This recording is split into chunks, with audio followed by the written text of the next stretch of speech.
Metro 9चा Dahisar ते Mira road पर्यंतचा पहिला टप्पा लवकरच सेवेत. उन्नत मार्गावरील मेट्रोची मुख्यमंत्री उपमुख्यमंत्र्यांच्या हस्ते चाचणी. विरार लोकलमधली गर्दी कमी होणार.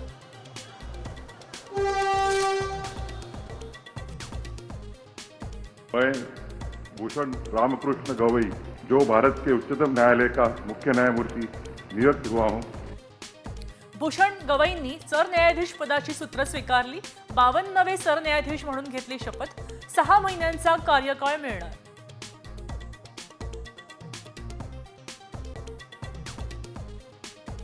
शरद पवारांच्या पक्षाच्या राज्य कार्यकारिणीची आज बैठक. दोन्ही राष्ट्रवादी एकत्र येण्याबाबतच्या चर्चा जोमात.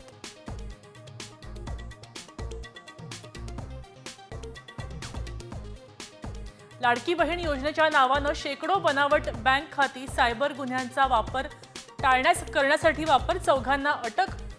मास्टरमाइंड प्रतीक पटेल मात्र फरार.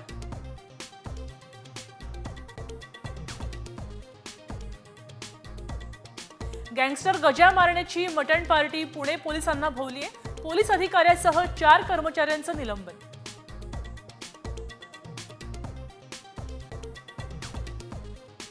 आनंदाची वार्ता. 5 जूनला महाराष्ट्रात कोकण मार्गे पाऊस प्रवेश करणार.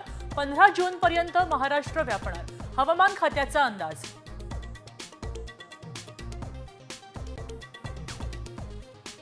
राज्यातल्या अनेक भागात विजेच्या गडगडाटासह तुफान पाऊस. केळीच्या बागा आडव्या. उन्हाळी भुईमूग आणि हळद, आंबा या बागांना सुद्धा फटका.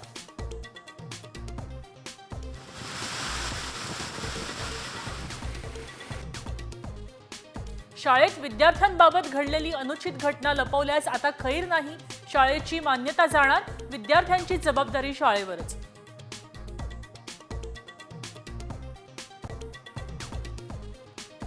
कसोटीहून निवृत्तीनंतर रोहित शर्मा थेट मुख्यमंत्र्यांच्या वर्षा निवासस्थानी. फडणवीसांची घेतली भेट. कारण मात्र अस्पष्ट.